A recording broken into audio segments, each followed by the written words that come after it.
አመሰግናለሁኝ ስላየኑት በጣም ደስ ብሎናል። የኔ ጥያቄ መንግስቱ ኃይለማርያም ሁሌ ኢንተርቪው ወይም ገነት ኢንተርቪው አድርጋው ነበር መንግስቱ ኃይለማርያምን። ከዛን ልጁም ደግሞ ወጣ ሁሌ እኛ ምንም አላጠፋንም የሚል ነውና ይቅርታ የመጠየቅ ሐሳብ የለውም እና በህይወት አሁን አለ ግን ሁሌ የሚባለው ጥፋት አላጠፋንም ተሳስተን ነው ያን የገደል ሁሌ ይላሉና እርሱ አሁን በህይወት ቢያገኙት ማለት አለ አሁን እና ቢያገኙት ምን ይሉታል? ግን ለዚህ ላጠፋው ጥፋት ይሄንን ይቅርታ ይጠይቅ መልስልሻለሁ። እሺ አመሰግናለሁ። ዳገኘስ ብንገናኝም እኔ ለምን እንዲያረክ ልለው አልፈልግም። አትተካልኝ ያጠፋነው ነገር አለ እንዲለኝ ይፈልጋል። አይ አንተማ የለም ትላለህ ብዙ አለ ብዬ አንዳንድ ነገር ከረር ድሮም ከረር አድርጉ ይለኛል። አሁን ደግሞ የበለጠ ትንሽ ከረር አድርግ ይሆናል። እሱ ምን ልበላቸው፣ አንደኛ ሳያስፈልግ እነዚያን ሰዎች መሰዋቱ መግደሉ እሱ ነው። ደግሞ የለውበት ዋና አጠንጣኝ እሱ ራሱ እሱና እንደከሱም የሚመስሉ 2-3 ነበሩ። ዳንኤል እነሱ ናቸው። እና እነዚያ ሰዎች የሚገደሉ አልነበሩ። ለምን ይላል አሁን እኛ መቼ እናወቀን? ለካ ዝሆን የሚያሉ ሰዎች ናቸው። መጽሐፍ ይዛዛክ ማስተክል ነው። ይሄ ቀጣፊ ቅጥፈት ደግሞ የወጣለት ቀጣፊ ነው።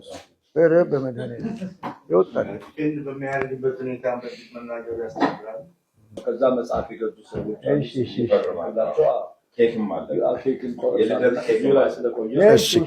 አመሰግናለሁ ጋሽ ተካልኝ። እኔም ከኢኮኖሚክስ ጋር የባለሙያ እንደመሆኑ ከኢኮኖሚክስ ጋር የሚገናኝ ጥያቄ ነው። የአብይ ኢኮኖሚ አሁን ያለው ኢኮኖሚ ካለ ጦርነት ሰርቫይቭ ማድረግ የሚችል ነው ወይ? ቅድም አሁን ሲነሳ በኢኮኖሚው አደገ ይባላል። ያው መንግስትም በዚህ መጠን አደግኩ ይላል። የተወሰነ ቁጥሩ ይነስ እንጂ አይኤምኤፍም እድገት እንዳለ ያሳያል። ይህ ሁሉ ጦርነት እያለ ግን ግብርናው ሲታይ ፕሮዳክቲቪቲው መንግስት አለ ይላል። ግን በብዙ ቦታ ላይ ግብርናው በሰላም እጦት ተስተጓጉሏል።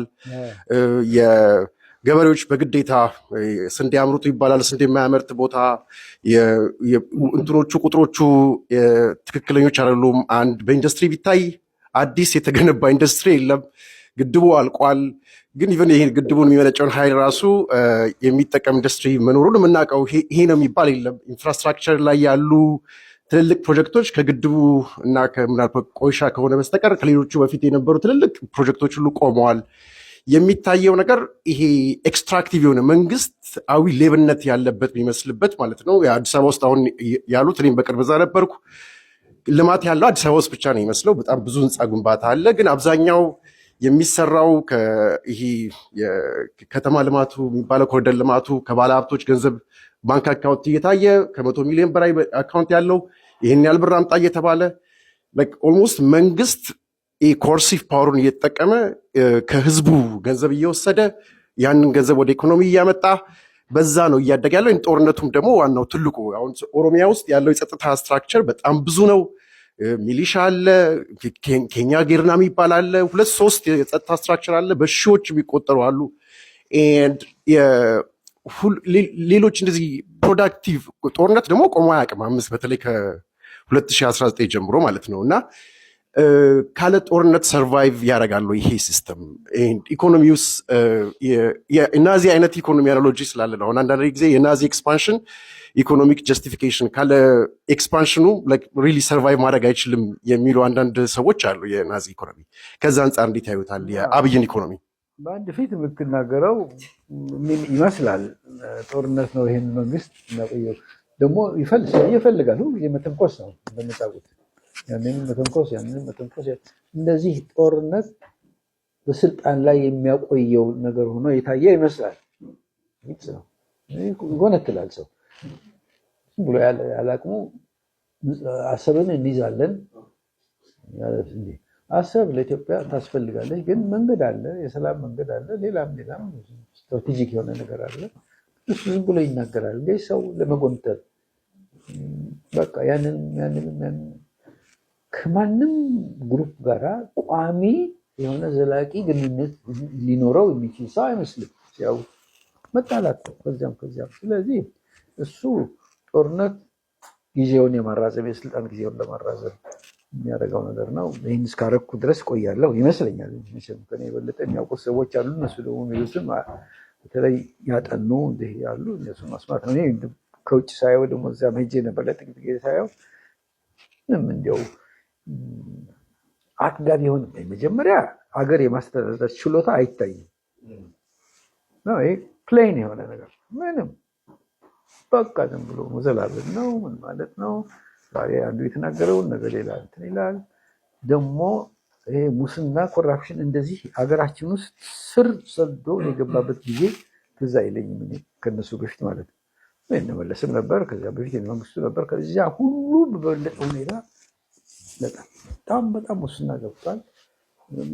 ያለ ሙስና መኖር አይቻልም የሚሉ ሰዎች አሉ፣ ነጋዴዎች አሉ እንጂ ምንም ነገር መስራት አይችልም ጉቦ ካልሰጠ።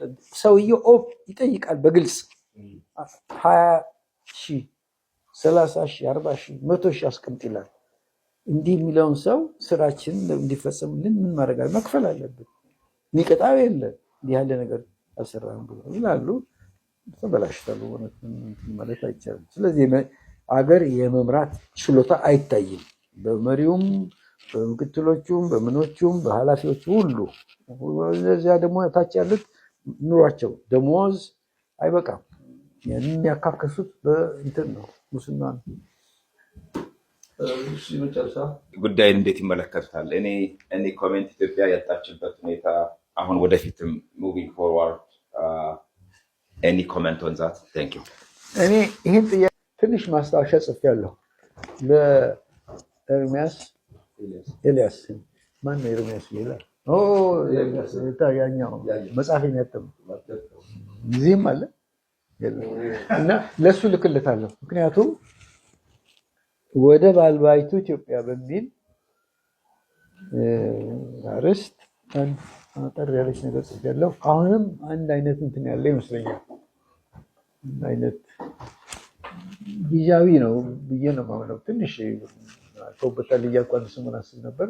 እሱን ስራል ደግሞ እቺ ነገር ሾልካ ወጣ ሊክ አድርጋ እነሱ እጅ ገባች ይመስለኛል። ምክንያቱም አንዳንድ ጊዜ ያንን ያሳያሉ እና እሱን ልክለታለሁ። አስታውሰኝ ከረሳ ወደብ አልባይቱ ኢትዮጵያ ነው።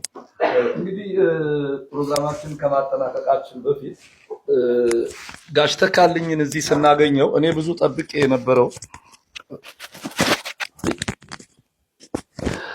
የነበረው ጥያቄዎች በዘመኑ ለነበረው ፈርስት ሃንድ ኢንፎርሜሽኑ ላይ ያተኮርን ቢሆን ነበር ጥሩ።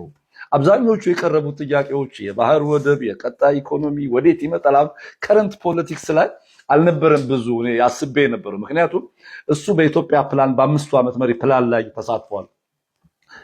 እንዳልካቸው ካቢኔ ነበር ያኔ። ሬቮሉሽን ይቻላል ኢቮሉሽን ይቻላል በሚል በጣም ትራንዚሽኑ ላይ የነበረበት ነገር አለ። ሌላ ኢንትረስቲንግ ነገር ኃይሉ ይመኑ የሚባሉ ከሱ ጋር በጣም ረጅም ጊዜ የሰሩ የጣሊያን ኤምባሲ ገብተው ራሳቸውን ያጠፉ ሰው ሚክስድ ኢኮኖሚ ሊጀመር ገደማ ምስራቅ አፍሪካ ላይ የአውሮፓ ሀገሮች ሲፈራርሱ ቪዲዮ ክሊፕ ያዘጋጁና ያሳዩትና ለጋሽ ተካልኝ የታሪክ ምጸት ነው። እስቲ ኮሎኔል መንግስቱ ኃይለማርያምን ምከራቸው ይሉታል። እዚህ መጽሐፍ ላይ አለ። በዚህ ያገባውን እነዚህ አይነትን ኢንፎርሜሽኖች ነበር ከሱ መስማት የሚያስፈልገን። ከረንት ፖለቲክሱ የተሻሉ ሰዎች አሉ በእውነቱ ውስጥ ኢንቮልቭድ ያደረጉ በዚህ በአይደንቲቲ ፖለቲካ በዘር አሁን ባለው በኢኮኖሚ ጉዳይ ላይ በብዙ ነገር አሁን ደርግን በሚመለከት ለምሳሌ አሁን የቀረቡትን አብዛኞቹን ጥያቄዎች ስናያቸው ተመሳሳይ ናቸው። ደርግ ላይ አሁን ያለ እንግዲህ ምናልባት እድሜ ወጥ ግንዛቤ ቅርበት ርቀት ነገር ሊረብሸው ይችላል። በሙሉ የደርግ ባለስልጣኖች አሁን እሱ ክሎዝሊ ከጻፉት መጽሐፍ ይልቅ የዚህ መጽሐፍ ምናልባት እንግዲህ አንዱ የጥያቄዎቹ ክፍተት ቀድሞ መጽሐፉ ተነቦ ለውይይት ያለ መምጣቱ ክፍተት ሊሆን ይችላል። ይሄ መጽሐፍ እስከዛሬ ካነበባችኋቸው ሌተና ኮሎኔል ፍስሐ ደስታ፣ ሻምበል ፍቅረ ስላሴ ወግደረስ፣ ብርሃኑ ባይህ፣ ሐዲስ ተድላ፣ መንግስቱ ኃይለማርያም፣ ተስፋዬ ዲንቃ እነዚህ በሙሉ የጻፉትን ሪፊዩት ያደርጋል። በተሻለ መጠን የተጻፈው የጋሽ ፋሲካ ሲደልል መጽሐፍ ነው የሻምላ ትውልድና በተለይ አሁን እንዲህ ያልሰማናቸው ስለ ኃይሉ ይመኑ ምንም የምናውቀው ነገር የለም። ብዙ እዚህ ላይ የቀረበ ነገር አለ። እንግዲህ ምናልባት የሚቀጥለው አንድ ሌላ እንግዳ ስለሚኖሩን በሰዎቹ በነበሩበት ኮንቴክስት ብናያቸው ብዙ እናተርፋለን የሚል ሐሳብ አለና ከወቅቱ ፖለቲካ የራቀ ቢሆን የበለጠ ነገር እናገኛለን። እንግዲህ 92 ዓመትህን ያከበርከው ኢትዮጵያ ኮሚኒቲ ካናዳ ቶሮንቶ መተህ ነው። ስለዚህ ይህንን ታሪካዊ አጋጣሚ ለመቶ እስክንገናኝ መልካም ምኞት እየተመኘሁ አንተ መጨረሻ ንግግር ነው የመጨረሻ መዝጊያ ንግግር አድርግና ለኛ አንደኛ በጣም ደስ ብሎኛል በእውነቱ በየጊዜው እንደዚህ እድል ያጋጥመኛል አዲስ አበባ የሄድኩ ጊዜ እንደዚሁ እና እኔ እንግዲህ ቆይቻለሁ እኮ እዚህ ዓለም አንዳንድ